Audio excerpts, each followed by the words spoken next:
ગુજરાતમાં વિશ્વ આદિવાસી દિવસની ભવ્ય ઉજવણી। ગુજરાતભરમાં વિશ્વ આદિવાસી દિવસની ઉજવણી કરી। ખેડબ્રહ્મામાં નવી મેત્રાલ ખાતે મુખ્યમંત્રી ભૂપેન્દ્ર પટેલના નેતૃત્વમાં આદિવાસી દિવસની ઉજવણી કરવામાં આવી। વિવિધ કાર્યોના લોકાર્પણ અને ખાતમુહૂર્ત કરાયું। અનેક યોજનાઓના લાભાર્થીઓને સહાય વિતરણ કરાયું। ઈડર પાંજરાપોળ ખાતે હીરાબા વાટિકાની પણ કરી મુલાકાત। 10,000 સરગવાના છોડનું વાવેતર કરવામાં આવ્યું છે। તો આ ક્ષણે આદિવાસી કલાકારોએ પરંપરાગત નૃત્ય કરી લોકોને અભિભૂત કર્યા હતા। તો રાજ્યભરમાં 27 જેટલા સ્થળોએ સરકારી કાર્યક્રમો યોજાયા હતા, જેના અનુસંધાને તાપી જિલ્લામાં પણ ડોલવણ અને ઉચ્છલના બાબરઘાટ મુકામે જિલ્લા કક્ષાના કાર્યક્રમ યોજાયો હતો, જેમાં ડોલવણ ખાતે રાજ્યના ગૃહમંત્રી હર્ષ સંઘવી ઉપસ્થિત રહ્યા હતા। ત્યારે સુરતમાં પણ આદિવાસી સમાજે ધામધૂમથી વિશ્વ આદિવાસી દિવસની ઉજવણી કરી। પરંપરાગત કપડાઓ સાથે સુરતના રસ્તાઓ પર પારંપરિક ડાન્સ કરી ઉજવણી કરી। સુરત શહેરના લોકો માટે આકર્ષણનું કેન્દ્ર બન્યા હતા। સુરતમાં આદિવાસી દિવસની ઉજવણીના આકર્ષક દ્રશ્યો જોવા મળી રહ્યા છે। માંગરોળના વાંકલ ખાતે 40,000થી વધુ લોકો રેલીમાં જોડાયા હતા। બેન્ડ બાજા તેમજ પરંપરાગત વાદ્યો સાથે મોટી સંખ્યામાં રેલીમાં જોડાયા। મોટી સંખ્યામાં લોકો રેલીમાં આવતા વાંકલ જંખવાવ માર્ગ બંધ કરવાની ફરજ પડી। આદિવાસી રેલીને લઈને જિલ્લા પોલીસ દ્વારા ચુસ્ત બંદોબસ્ત ગોઠવાયો। બોટાદ જિલ્લા ARTO કચેરીમાં અનધિકૃત વ્યક્તિ માટે કલેક્ટર દ્વારા પ્રવેશબંધી। બોટાદ જિલ્લા ARTO કચેરીમાં અનધિકૃત વ્યક્તિ માટે કલેક્ટર દ્વારા પ્રવેશબંધી કરતું જાહેરનામું બહાર પાડ્યું છે। હવે ARTO માત્ર અરજદાર જ તેમજ અન્ય કામકાજ અર્થે આવનાર વ્યક્તિને જ મળશે પ્રવેશ। કચેરીના મુખ્ય પ્રવેશ દ્વાર પર બોડીવોર્ન કેમેરા સાથે સજ્જ કર્મચારી દ્વારા તપાસ બાદ કચેરીમાં પ્રવેશ મળશે। અનધિકૃત વ્યક્તિઓ દ્વારા અરજદારોને ગેરમાર્ગે દોરતા અટકાવવા નિર્ણય લેવાયો છે। કચેરીમાં અનધિકૃત વ્યક્તિઓ દ્વારા કચેરીમાં પ્રવેશ ન કરવા તાકીદ કરવામાં આવી, જેથી લાલચ અને લાલચમાં રૂપિયા આપવાની પ્રથા પર હવે રોક લાગશે, જેના કારણે અરજદારોને સીધો ફાયદો થશે અને આવનાર અરજદાર પર કચેરીમાં જરૂરી અધિકારીને રૂબરૂ મળી પોતાની અરજી સહિતની અન્ય કામ સહેલાઈથી કરાવી શકાશે અને લાલચમાં ન આવી નાણાંનો બચાવ પણ કરી શકાશે। અમદાવાદમાં આઇકોનિક રોડ પર વધુ એક આકર્ષણનું કેન્દ્ર ઉમેરાયું। અમદાવાદમાં આઇકોનિક રોડ પર વધુ એક આકર્ષણનું કેન્દ્ર ઉમેરાયું છે। શહેરમાં એન્ટ્રી લેતા જ તમને નરેન્દ્ર મોદી સ્ટેડિયમનું આબેહૂબ સ્ટ્રક્ચર જોવા મળશે, જે શહેરની સુંદરતામાં વધારો કરી રહ્યું છે। શહેરની આગવી ઓળખ ઊભી થાય તે માટે આઇકોનિક રોડ તૈયાર કરવામાં આવ્યો છે, જેને આધુનિક સ્ટ્રક્ચર અને લાઇટિંગથી સુશોભિત સાથે આવનાર સમયમાં વધુ ડેવલપ કરવામાં આવશે। છેલ્લા 8 મહિનાથી અનેક વિવિધ સ્કલ્પચર આ રોડ પર ઊભા કરવામાં આવ્યા છે। બીજી તરફ અમદાવાદમાં પ્રવેશતા જ થશે ઇટલી અને સ્પેન જેવો અનુભવ। વૈષ્ણોદેવી, સનાતન અને જશોદાનગર સહિતના 7 એન્ટ્રી પોઈન્ટ પર સિટી એન્ટ્રી ગેટ બનાવવામાં આવશે। અમદાવાદ શહેરમાં આવતા મુલાકાતીઓ અમદાવાદ શહેરમાં પ્રવેશ કરે ત્યારે આગવી ઓળખ ઊભી થાય તે માટે અમદાવાદ શહેરમાં પ્રવેશ કરતા મુખ્ય માર્ગો પર સિટી એન્ટ્રી ગેટ બનાવાશે। સુરત એપીએમસીની 5 સ્ટાર હોટલની 27 ઓગસ્ટે હરાજી થશે। સુરત શહેરના સહારા દરવાજા પાસે આવેલી એપીએમસીની 5 સ્ટાર હોટલની 27 ઓગસ્ટે હરાજી થશે। ખેડૂતના હિત માટેની જમીન પર 5 સ્ટાર હોટલ બનાવવામાં આવી હતી। 5 સ્ટાર હોટલની 27મી ઓગસ્ટે ઓનલાઈન હરાજી કરવામાં આવશે। હોટલની અપસેટ વેલ્યુ 320 કરોડ નક્કી કરવામાં આવી, જેમાં જમીનની કિંમત 165 કરોડ અને હોટલની કિંમત 155 કરોડ રાખવામાં આવી। 2012-13માં એપીએમસીએ ખેતી વિષયક પ્રવૃત્તિને બદલે હોટલ બનાવવા કરાર કર્યો। 2014માં હાઈકોર્ટમાં PIL દાખલ કરવામાં આવી।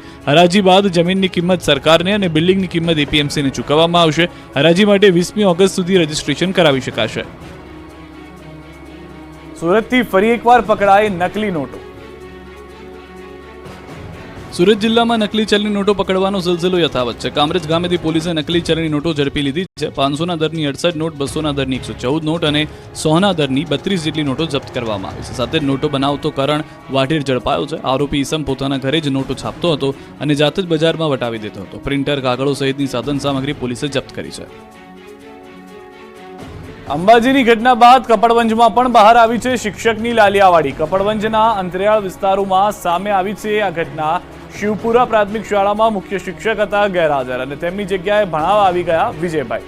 સ્કૂલમાં ગેરહાજર મુખ્ય શિક્ષક આશીષ પટેલે અન્ય વ્યક્તિને પોતાના સ્થાને રાખીને ગયા છે। ₹80,000નો પગાર ધરાવતા શિક્ષકના સ્થાને ગામનો સ્થાનિક વ્યક્તિ શિક્ષક બની વિદ્યાર્થીઓને ભણાવતા હોવાનું જાણવા મળી રહ્યું છે। કેમેરાને જોઈ વિજયભાઈના હોશ ઉડી ગયા। નકલી શિક્ષક વિજયભાઈએ ચાલતી પકડી। વારંવાર પત્રકારે તેમને સવાલ કર્યા તો તેમણે કહ્યું કે હું તો કામથી આવ્યો હતો। જોકે વિદ્યાર્થીઓ પણ કહે છે કે વિજયભાઈ પાછલા ઘણા સમયથી અમને ભણાવે છે। સવાલ એ છે કે અન્ય શિક્ષક તે જુએ છે છતાં મોઢાથી કશું કહેતા નથી, એટલે તેમને પણ ક્યાંક ને ક્યાંક સંડોવણી હોય તેવું લાગી રહ્યું છે। 5 કરોડની ચોરીની પકડવા સુરત પોલીસ બની કાવડ યાત્રી। 5 દિવસ યુપી અને ઉત્તરાખંડમાં ધામા નાખ્યા।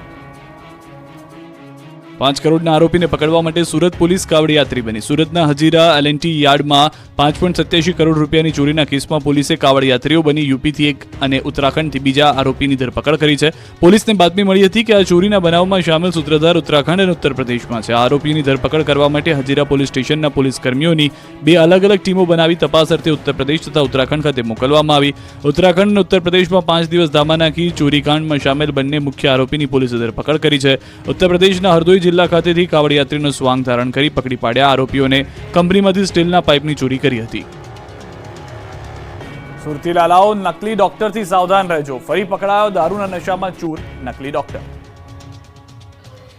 સુરત સિવિલની કિડની બિલ્ડિંગના ચોથા માળે પકડાયો દારૂના નશામાં ધૂત બોગસ ડોક્ટર. સુરત નવી સિવિલ હોસ્પિટલના કિડની બિલ્ડિંગના ચોથા માળેથી એક બોગસ ડોક્ટર ઝડપાતા હોબાળો મચી ગયો હતો. એક ઇસમ કિડની બિલ્ડિંગના ચોથા માળે ગળામાં સ્ટેથોસ્કોપ નાખીને ફરી રહ્યો હતો. સામાન્ય દર્દીઓ તો તેને ડોક્ટર જ સમજી રહ્યા હતા. જોકે પહેલીવાર હોસ્પિટલમાં દેખાયેલા આ શંકાસ્પદ ઇસમ પર શંકા જતા સિક્યુરિટી સ્ટાફે તેની પકડી લીધો હતો. તે ડોક્ટર છે કે કેમ તે અંગે તેની પૂછપરછ કરવામાં આવી હતી, પરંતુ તેની પાસે પોતે ડોક્ટર હોવાના કોઈ જ પુરાવા કે સર્ટિફિકેટ નહીં હોવાનું જાણવા મળ્યું. આ ઇસમ ડોક્ટર ન હતો, ફક્ત ગળામાં સ્ટેથોસ્કોપ નાખીને સીન સપાટા કરવા આવ્યો હોય તેવું લાગતું હતો.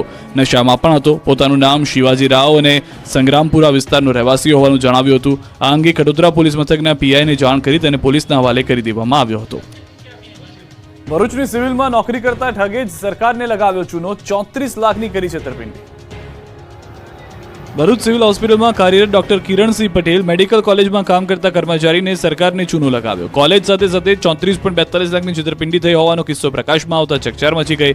આ મામલે પોલીસે 2 આરોપીની ધરપકડ કરી છે. કોલેજમાં ઓફિસ આસિસ્ટન્ટ તરીકે કામ કરતા ધ્રુવરાજસિંહ રાજ અને વિપુલ સોલંકીએ કોલેજમાં વિદ્યાર્થીઓના ફીના નાણાં જમા ન કરાવી છેતરપિંડી આચરી હતી.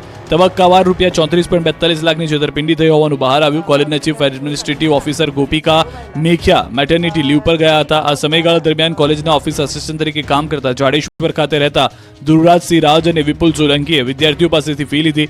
વર્ષ 2022 થી 24 દરમિયાન વિદ્યાર્થીઓ પાસે ફીના પેટે નામ વગરના બ્લેન્ક ચેક લેતા હતા અને વિદ્યાર્થીઓની રસીદ પણ આપતા હતા. જોકે ચેક સંસ્થાના ખાતામાં જમા કરાવવાના બદલે ચૈતન્ય પટેલના એકાઉન્ટમાં જમા કરાવતા હોવાનું બહાર આવ્યું. Chief administrative officer Gopika Mekhiya leave પરથી પરત આવતા ધ્રુવરાજસિંહ રાજે નોકરી છોડી દીધી હતી. જોકે તેઓએ ફીનો હિસાબ તપાસતા છેતરપિંડી થઈ હોવાનું બહાર આવ્યું હતું. આરોપી વિપુલ સોલંકી અને ચૈતન્ય પટેલની ધરપકડ કરવામાં આવી છે, જ્યારે ધ્રુવરાજસિંહ રાજ વિદેશમાં હોય તેની ધરપકડ માટેના ચક્રો ગતિમાન કરાયા છે. આપણું ગુજરાતમાં અત્યારે બસ આટલું જ.